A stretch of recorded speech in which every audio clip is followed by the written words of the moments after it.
The rain fell in steady sheets, drumming against the temple's old stone roof. A distant rumble of thunder echoed through the valley, but inside the dimly lit prayer hall, everything was still.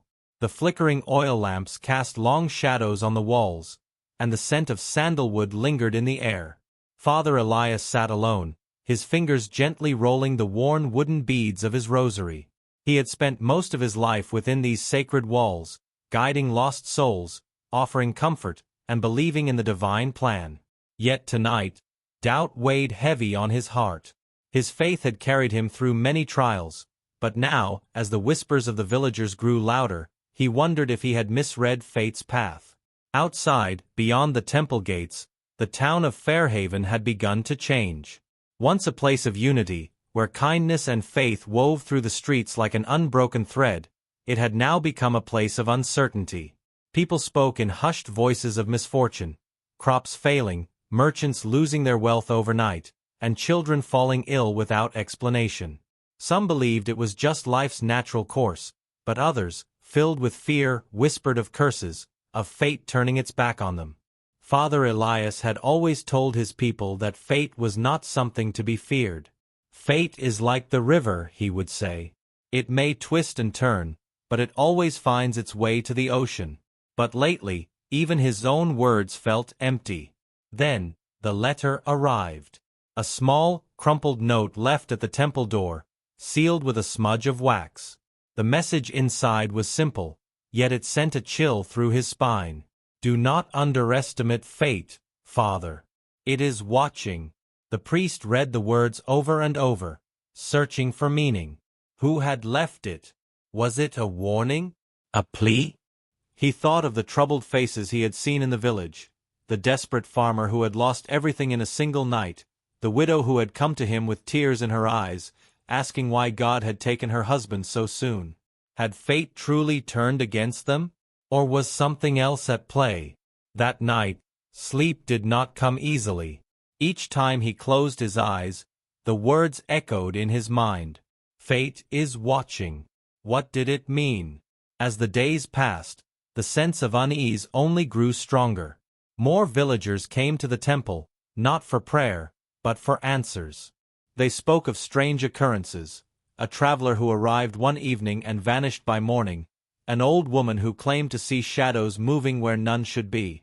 Some looked to Father Elias for reassurance, while others eyed him with doubt, as if expecting him to control what was beyond his reach.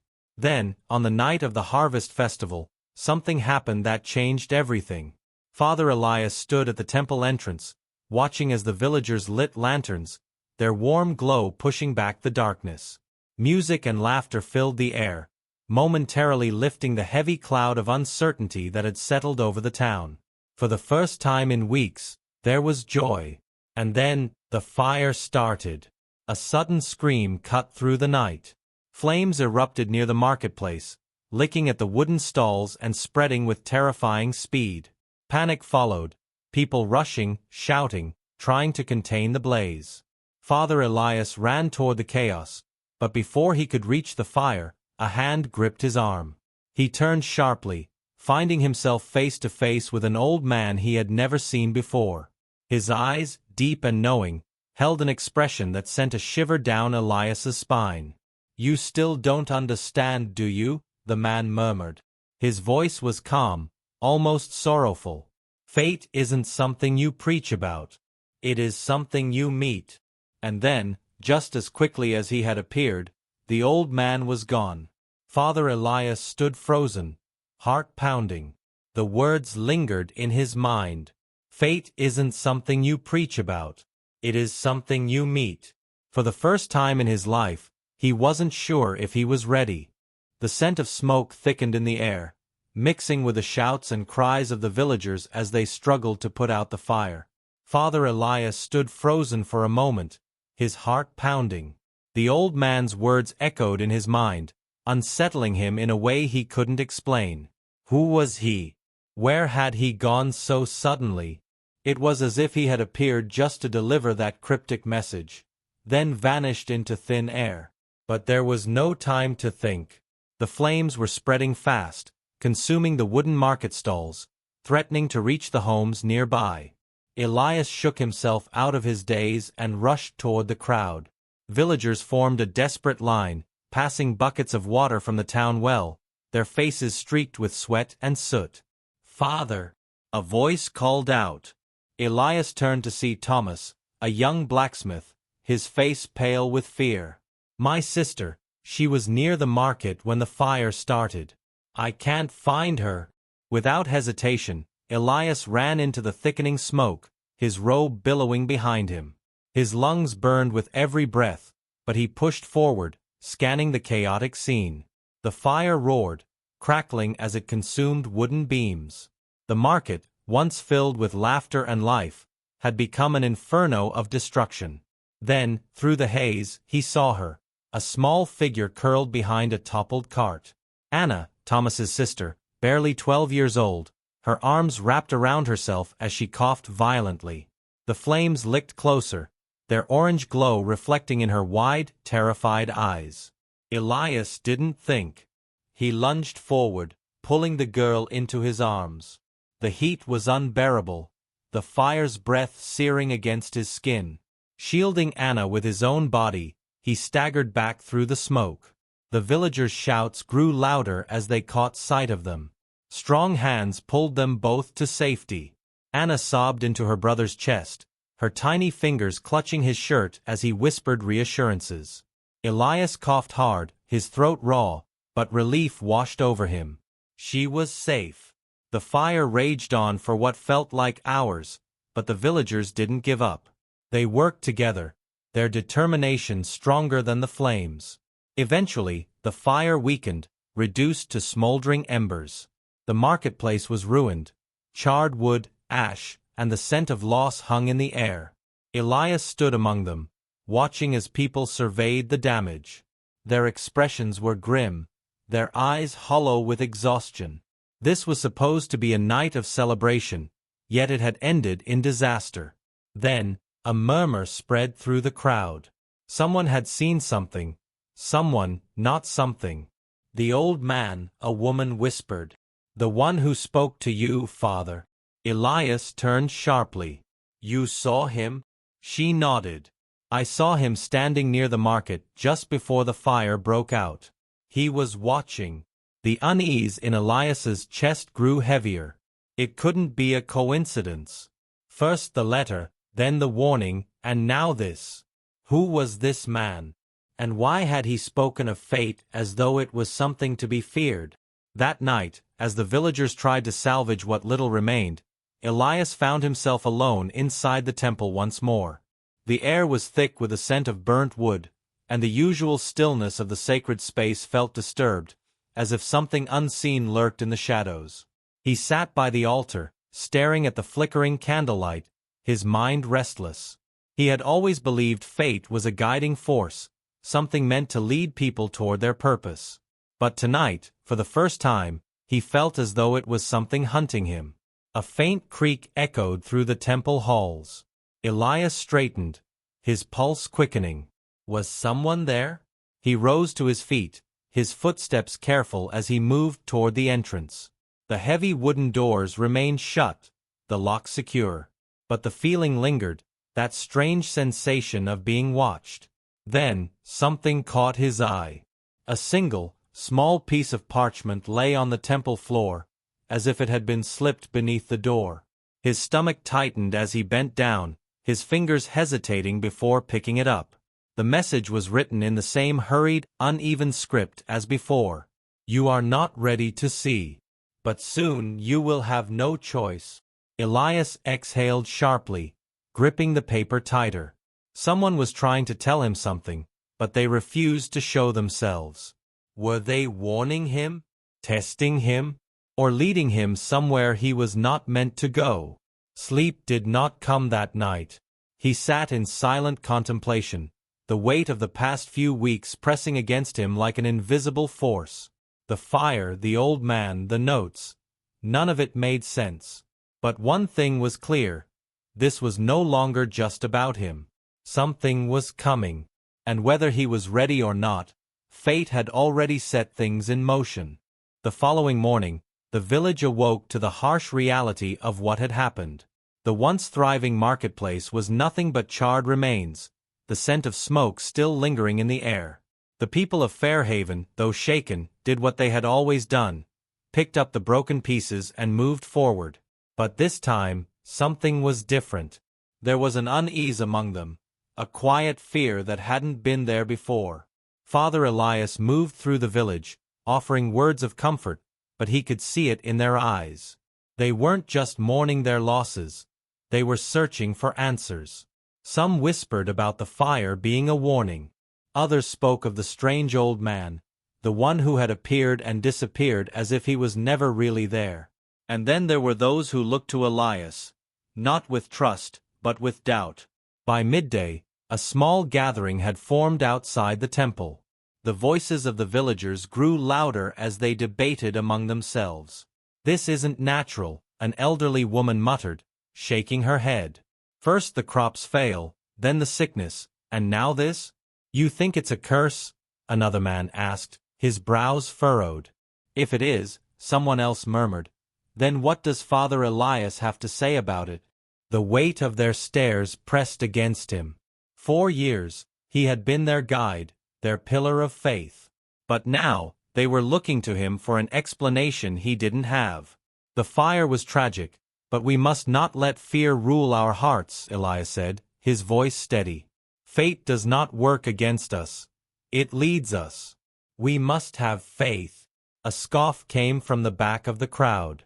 A man stepped forward, arms crossed. It was Samuel, a merchant who had lost nearly everything in the fire. His face was hardened with frustration. "Faith," he repeated, shaking his head. "Faith didn't save my shop. Faith didn't stop my livelihood from burning to the ground." His eyes darkened.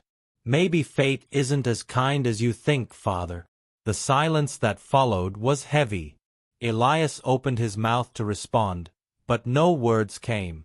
Because for the first time, he wasn't sure how to answer. That night, the temple felt colder than usual. The flickering candles cast strange shapes against the stone walls, and the whispers of the villagers echoed in his mind.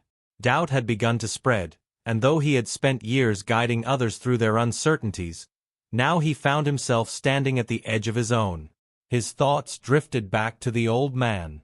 He had been seen just before the fire. He had warned Elias. And then there were the notes, each one more unsettling than the last. "You are not ready to see. But soon, you will have no choice." Elias turned the small piece of parchment over in his hands, as if it might reveal something new. He had spent his life teaching people that fate was something to be trusted, not feared. But what if he had been wrong? A sudden gust of wind swept through the temple, though the doors remained shut. The flames of the candles flickered wildly before one by one, they extinguished, leaving the room in darkness. Elias's breath caught in his throat. The air around him felt heavier, charged with something unseen. He took a slow step forward, heart pounding. Then, a voice, low, steady, and familiar. "You feel it now, don't you?" Elias turned sharply, his pulse hammering. There, in the shadows near the altar, stood the old man. His presence was as unsettling as before, but there was something different this time. He was not just a stranger. He was a presence. Elias swallowed hard, his voice barely above a whisper. "Who are you?" The old man studied him for a long moment, then took a step forward. His expression was unreadable, but his eyes held something Elias couldn't quite name. "I told you," the man said quietly. "Fate is not something you preach about. It is something you meet." Elias clenched his fists. "You speak in riddles, but you won't tell me the truth. Why are you here? What do you know about the fire?" The old man tilted his head slightly. "The fire was not the beginning," he said. "And it will not be the end." Elias felt the weight of those words settle over him like a heavy cloak. "What does that mean?" The old man stepped closer. "It means that you still do not see." His voice was neither cruel nor kind, just firm. You've spent your life believing fate is gentle, that it leads without question. But fate does not serve man's comfort, Father Elias. Fate is relentless. Elias took a shaky breath, the truth pressing against him in a way he wasn't prepared for. He had always thought of fate as a guiding force, something divine and unwavering. But this man, whoever he was, spoke of it as something else entirely. Before Elias could respond, the old man reached into his robe and pulled out a small, folded paper. He placed it on the altar between them. "This is the last time we will meet," the man said. "But this will lead you where you need to go." Elias hesitated, then slowly reached for the paper. His fingers brushed against the rough parchment, and for a moment, he felt a strange pulse of energy beneath his fingertips. He unfolded the note and read the words written inside. As soon as he did, the candles in the temple flared back to life. He blinked, his vision adjusting, and when he looked up, the old man was gone. Elias stared at the empty space where he had stood, the note trembling in his hands. His chest felt tight, his mind racing, because the message on the paper was not another warning. It was an address, a place he had never seen before, and beneath it, just 2 words: "Come alone." Elias stood frozen, the slip of paper clenched in his fingers. The address stared back at him, unfamiliar yet urgent, as if it had been waiting for him all along. His mind raced. Should he go? Who had left this message? And why had the old man insisted he come alone? The temple felt suffocating, its walls closing in with silent questions he could not answer. He knew that if he walked out that door tonight, there would be no turning back. But deep inside, he also knew he had no choice. Something far greater than himself was unfolding, and it had already pulled him in. Hours later, long after the village had gone to sleep, Elias wrapped his cloak tightly around himself and slipped out into the cold night. The streets were eerily silent, only the occasional creak of wooden shutters breaking the stillness. He kept his steps light, moving quickly past the ruined marketplace, the smell of burnt wood still lingering in the air. The address led him beyond the village, past the fields where the crops had withered and the land had grown tired. The road was unfamiliar, a narrow path winding through dense trees, their bare branches clawing at the sky. The moon cast long shadows, making every movement in the darkness feel like something lurking just beyond sight. His heart pounded as he approached a small, abandoned chapel at the end of the path. The building was worn by time, its stone walls cracked, its wooden doors barely holding together. It looked as though it had been forgotten for years, yet somehow, Elias knew, this was the place. He hesitated before pushing the door open. The hinges groaned in protest as he stepped inside, his breath misting in the cold air. The chapel was empty, dust swirling in the faint moonlight filtering through broken stained glass. The pews were rotting, the altar covered in cobwebs. And yet, despite its emptiness, Elias felt something there. Watching. Waiting. A flicker of movement. He turned sharply, his pulse hammering.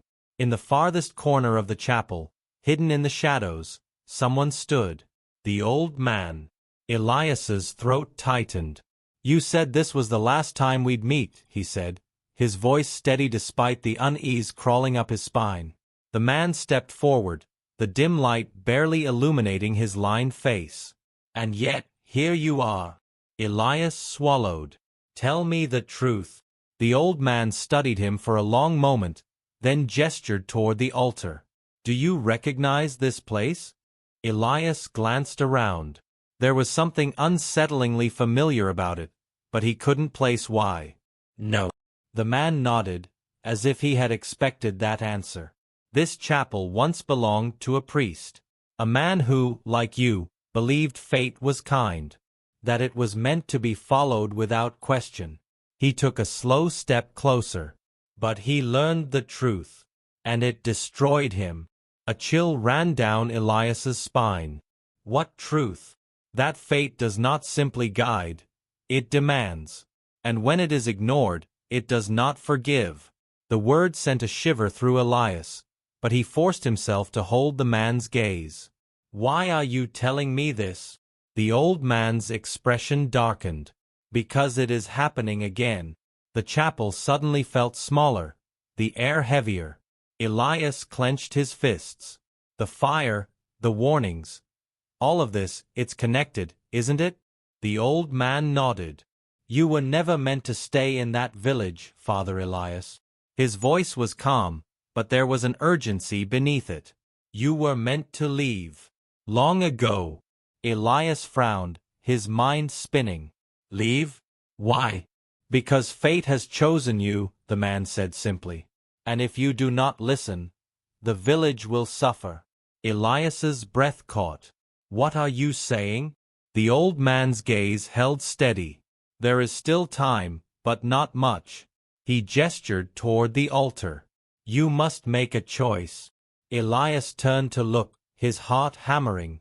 A single candle burned at the altar's center, its flame unnaturally still. And beside it, another slip of parchment. He hesitated before reaching for it. The paper was cold, the ink darker than before. His stomach twisted as he read the words written across it. "Leave before the next sunrise, or the fire will return." The candle flickered violently, and for the first time, Elias felt true fear. The old man's voice was quiet, but firm. "Do not underestimate fate, Father Elias. It has already decided. The only question is, will you obey?" Elias's hands trembled as he stared at the note. The weight of his decision pressed down on him, heavier than anything he had ever known. And in the silence of that abandoned chapel, he realized, no matter what he chose, nothing would ever be the same again. Elias stood motionless, the note trembling in his grasp. His mind screamed at him to make sense of it all, but the weight of the message sank deep into his bones. "Leave before the next sunrise, or the fire will return." He swallowed hard, his throat dry. The fire that had ravaged the village. Was it truly fate's warning? And if so, what did it mean for those who remained? Was he the cause of it, or merely a pawn in something far beyond his understanding? The old man watched him carefully, his presence heavy with expectation. "You hesitate," he said, his voice low. Elias clenched his jaw. "Because you're asking me to abandon everything." "I'm not asking," the man replied. "Fate is." Elias turned away, his breath coming in short, uneven bursts. He had spent years teaching others to trust in destiny, in divine purpose. But now, he was being told to walk away from the very people who needed him, the people who looked to him for guidance, the people who had stood by him, even when doubts had begun to fester. How could he leave them to suffer? And yet, deep inside, something whispered, what if staying is the very thing that dooms them? The weight of indecision pressed down on him, and he took a slow, shaky step backward. "I need time." The old man's expression did not change. "There is no time left, Father Elias." Elias turned to leave, his thoughts clouded, his body tense. He pushed open the chapel door, stepping back into the night. The air felt colder now, the wind biting against his skin. The trees rustled with unseen movement, their whispers carrying secrets he didn't yet understand. He started back toward the village, each step heavier than the last. The road seemed longer this time, the darkness stretching endlessly before him. His mind reeled with possibilities. What if this was all manipulation? A cruel trick played by an old man with riddles and shadows? But then he remembered the fire, the sickness, the dying crops, and he remembered the candle's flickering flame. As he neared the village, a deep unease settled in his gut. Something felt wrong. The houses stood silent, but it was an unnatural silence, as if the air itself had been drained from the streets. There were no flickering lanterns, no hushed voices carrying through the night. Then he saw it. A single figure stood at the entrance of the village. Their back was turned, motionless beneath the pale moonlight. Elias slowed his steps, his heart pounding. "Hello," he called softly. The figure didn't move. A shiver ran down his spine. He stepped closer, the crunch of gravel beneath his boots the only sound in the stillness.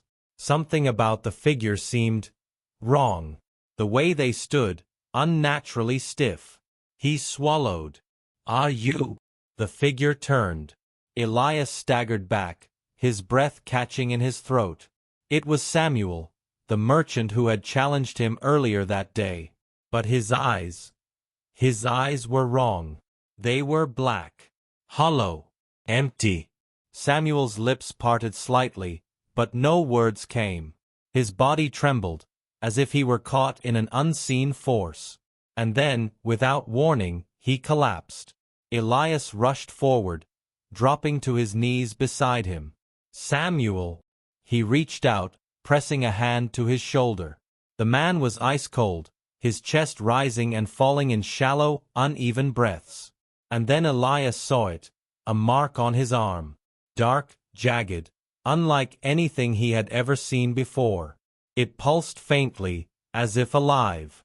His stomach twisted. This wasn't an illness.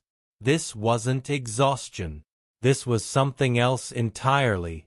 A rustling sound echoed through the night. Elias's head snapped up, his pulse hammering. From the shadows between the buildings, more figures emerged. Slowly, stiffly. Their eyes were the same as Samuel's. Hollow, black. Elias's breath came in sharp, uneven gasps. His body screamed at him to move, but he couldn't. The old man's words rang in his head. Fate does not simply guide, it demands. And when it is ignored, it does not forgive. Elias had thought the fire was the warning. But now, he realized the truth. The fire had only been the beginning. Elias's breath came in ragged gasps as he stared at the approaching figures. Their hollow black eyes reflected nothing, no soul, no recognition, only an emptiness that sent a chill deep into his bones. His hands trembled as he pulled Samuel up, but the man was too heavy, his body limp as if drained of something vital. The villagers moved closer. Their steps were slow, unsteady, but there was something terrifying in the way they advanced in perfect silence. Elias's pulse hammered in his ears. He had to do something. He had to stop whatever this was. Summoning every ounce of courage, he looked around for an escape. The temple. It was the only place where he might find answers, or at least, a moment to think. With a deep breath, he hoisted Samuel's arm over his shoulder and began dragging him toward the temple steps, every step feeling heavier than the last. The villagers didn't chase him. They only stood in eerie stillness, their empty eyes fixed on him as he stumbled through the doors and shut them behind him. The heavy wooden doors groaned as he bolted them shut. He turned, gasping, his eyes darting around the sacred space that had always felt like home.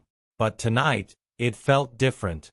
The walls pressed in, the flickering candlelight casting long, restless shadows.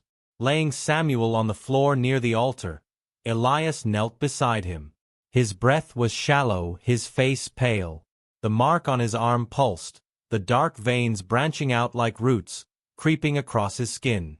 "Please," Elias whispered, pressing his hands together in desperate prayer. "I don't understand what's happening. Give me a sign. Show me what to do." A gust of wind rattled the temple windows. The candles flickered wildly. And then, the old man's voice.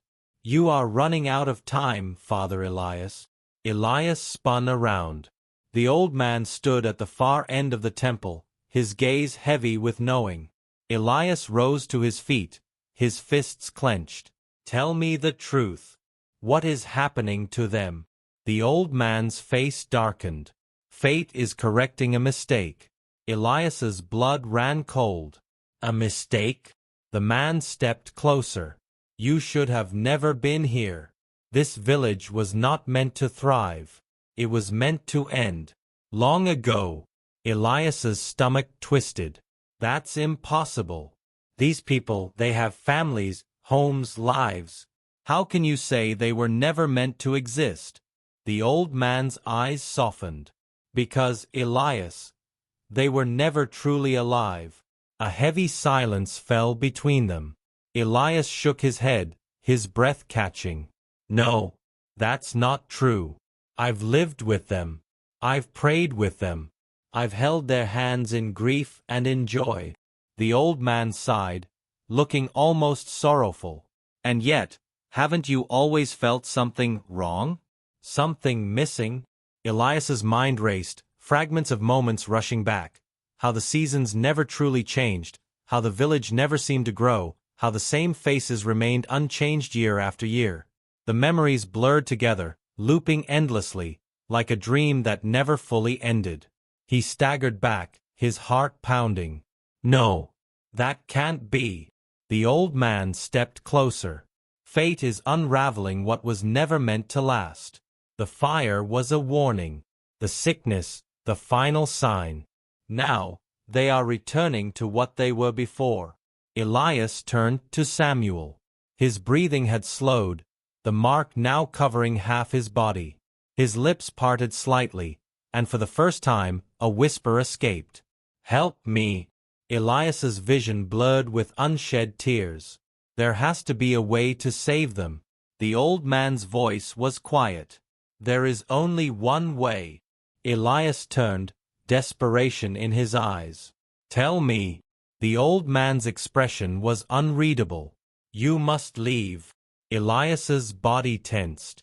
"That's what the message said." "But why? How does my leaving change anything?" The old man exhaled slowly. "Because you are the only one who is real." Elias's world tilted.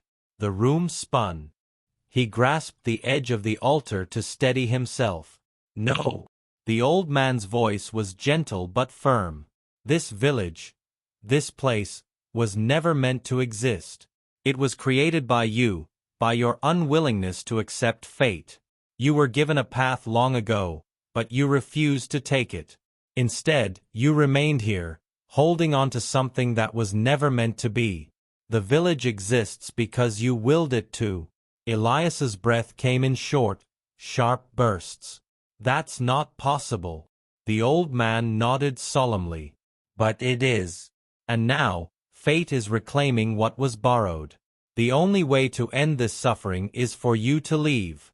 If you walk away now, the village will fade, and the people will finally be at peace." Elias looked back at Samuel, his chest rising and falling in shallow, pained breaths. The faces of the villagers flashed in his mind, people he had laughed with, shared meals with, prayed for. Could it really be true? Had he trapped them here by refusing to let go? Tears burned his eyes. "And if I stay?" The old man's face darkened. "Then they will continue to suffer. The village will decay, but it will never end. Their pain will stretch into eternity." Elias's hands trembled. He had spent his life believing in faith, in destiny. And now, standing at the edge of an impossible truth, he realized this was his test. With a deep, shuddering breath, he turned toward the temple doors. His heart ached with every step. He had sworn to protect this village, to guide its people. But maybe the only way to save them was to let them go. His hand reached for the door handle. The whispers of the villagers echoed outside. He could feel their eyes on him, their silent plea for release. He turned once more to the old man. "Will I remember?" The old man shook his head. "No, and neither will they." Elias swallowed the lump in his throat. Then, with one final prayer whispered under his breath, he opened the door and stepped through. The moment his foot touched the earth outside, a powerful gust of wind roared through the village. The candle flames inside the temple flickered violently before vanishing. The sky darkened, the air thick with the weight of something shifting, something breaking apart. Elias squeezed his eyes shut.